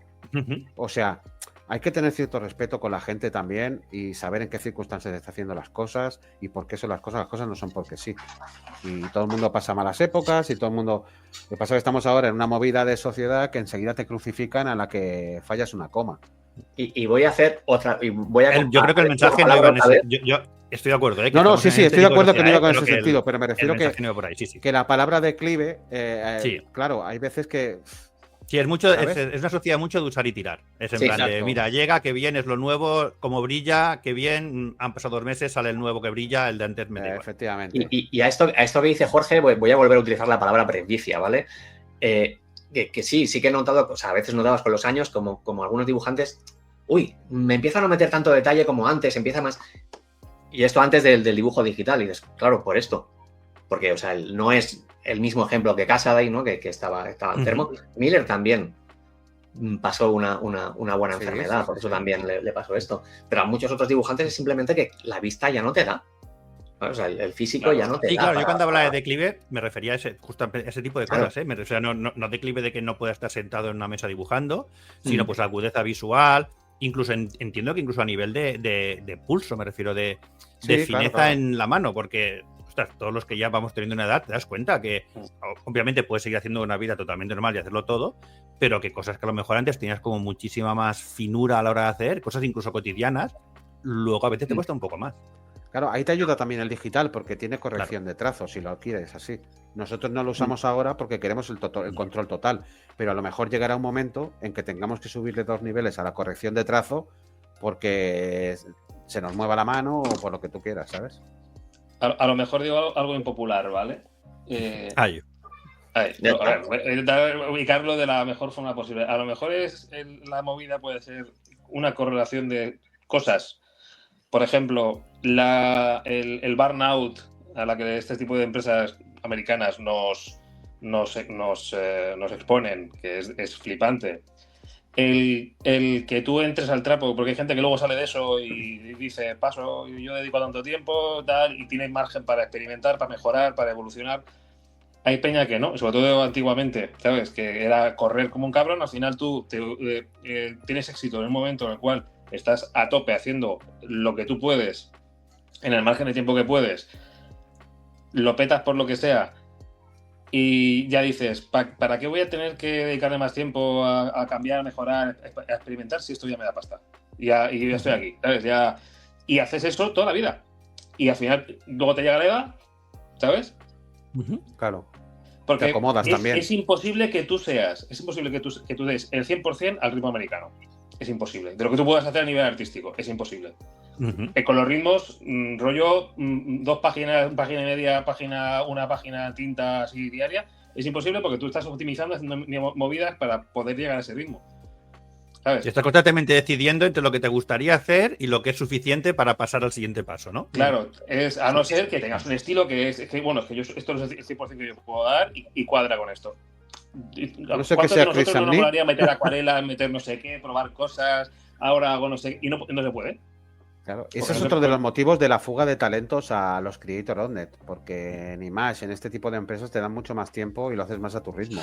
Realmente los que aprietan de esa manera son Marvel y DC, quizás menos ahora, pero también han tenido muchos tiempos de eso, de tener 3, 4, 5, 6 dibujantes en el mismo número porque no daban abasto. Tal cual. Hay una cosa que siempre dice Juan Romancano, que esto es una maratón, esto es una carrera de fondo, no es un sprint. O sea, si vas al sprint, y esto es lo que le pasa también a muchos dibujantes, esto es lo que vemos con dibujantes más mayores, hostia, que no da lo mismo que antes. Es que cuando tienes 25 años le echas 24 horas al trabajo. Claro. Cuando tienes 55, pues dices, oye, pues a lo mejor trabajar solo 8 horas a la semana y los fines de semana irme con la familia, pues tampoco está tan mal, ¿sabes? Sí, y porque lo notas. Pero la empresa se ha adaptado a que trabajes tanto tiempo y, claro, y tener horarios normales no entra dentro de la ecuación muchas veces. Y cuando los convence para, oye, que mira, que quiero 3 fines de semana, estaría guay. No, por eso digo que a veces viene esta bajada de nivel, porque o sea, esa bajada de nivel significa porque voy más rápido. Voy más rápido para hacer el mismo trabajo en este tiempo, ¿sabes? O sea, en el tiempo de un trabajo normal. Ojo. Sí, de hecho, es que mientras habláis de esto me está viniendo a la mente lo que comentaba precisamente Dani Acuña en el especial que hicimos de Escape, que creo que comentó que para el primer número estuvo 3 o 4 meses. Claro, eso en el ritmo de publicación de serie americana, imagino que si le dices eso a un editor, le explota la cabeza. Es imposible. Y también es la demanda del comprador. Ahora la gente está acostumbrada a tener el producto ya. ¿Sabes? La gente, que yo lo entiendo como aficionado, pero la gente quiere su cómic a poder ser cada semana, si no cada mes, con el mismo dibujante con el que han empezado. Sí. Y todo al máximo nivel. Sí. Y cada vez con más cosas, cada vez con más... Una serie limitada de 12 números. Es que es imposible. Una serie limitada de 12 números que salga en 6 meses y no me toques al equipo creativo. Y 12 números de 48 páginas, ¿eh? Y siempre hay un que hubieran empezado antes, pues usa una IA o mierdas así, ¿sabes? Como de... al final somos personas, tío, y es un ocio que no es, digamos... o sea, es un ocio, o sea, no es necesario. Entonces, no te pasa nada por esperarte un mes a que la otra persona tenga vida, ¿sabes? Un mes o muchos, porque mira que el Rafael Grampa se está pegando meses y meses entre número y número de lo que está haciendo de Batman, ¿eh? Sí, pero de hecho luego el público espera, ¿eh? O sea, yo creo que seguramente esto es más un tema editorial que de público. El público al final si le interesa, se quejará y no sé qué, pero el público si el producto le interesa, se espera. Esto, yo recuerdo también una entrevista con una entrevista con Adam Hughes, que él hablaba de que cuando él, antes de ser dibujante, trabajaba en una tienda de cómics, que el último número de Camelot 3000 tardó no sé cuántos meses en salir, del 11 al 12, pero una barbaridad. Y hoy en día, ¿qué importa? No, claro, el año después, el tomo y ya está. Exacto, o sea, luego tienes ese tomo, perfecto. Y lo importante es que es Brian Boland a tope, desde el primero al último. Exacto. ¿Sabes? Y queda mucho mejor. O sea, y ponía como ejemplo, creo que era Identity Crisis, que Jorge hizo un número o que lo tenía que dibujar Clayman. Y en vez de dejar... ¿Ya era Identity Crisis se llamaba? El de Tom King. Sí, crisis de identidad. Sí, pues esta. Que en vez de dejar todo el tiempo del mundo a Clayman para acabarlo, pues bueno, esto, Jorge dibujó un número y no me acuerdo. Lee Wicks hizo otro. Pero eso le pasó a Gary Frank también, con el último número del Doomsday Clock, que estuvo casi 2 años para salir, que colgó una comisión en Twitter y hubo un notas que le dijo: déjate de hostias y ponte a dibujar, que llevamos 2 años esperando números. Así que déjate de comisiones. Este es el efecto George R.R. Martin, ¿no? Que cada vez que hace algo viene un montón de peña a decirle: haz el puto libro y deja ya de hacer todo. Déjate de mierda si haz lo que tienes que hacer. Bueno, hay algún proyecto que está tardando más de esos 2 años. Algún proyecto hecho en crowdfunding. Sí, exacto. Que está a punto de llegar a los 10 años ya, ¿no? Pero bueno, es más cercano, ¿no? Más cercano. Más cercano, sí. Venga. Siguiente pregunta, va. Y vamos con la segunda y última pregunta, porque veo que además cada pregunta tiene migas, o sea que está muy bien. Esta nos la mandó Alex Tellería y dice: hola, soy uno de esos que os quiere enviar un mensaje. Yo también dibujo y quería preguntaros, ¿cuál es vuestro proceso al dibujar? Que creo que ya lo hemos explicado suficiente. Tienes todo este programa de respuesta a tu pregunta. Ajá. ¿Y qué consejo daríais en general para seguir mejorando? Dibujar, seguir dibujando. Sí. que te motives con cualquier cosa y dibujes. Ya sea y ser un poco objetivo, o sea, intentar mirarlo con objetividad. Y la mejor forma es hacer algo, dejarlo reposar una semana y volver a mirártelo. Entonces verás todos los fallos que no has visto cuando lo has dibujado.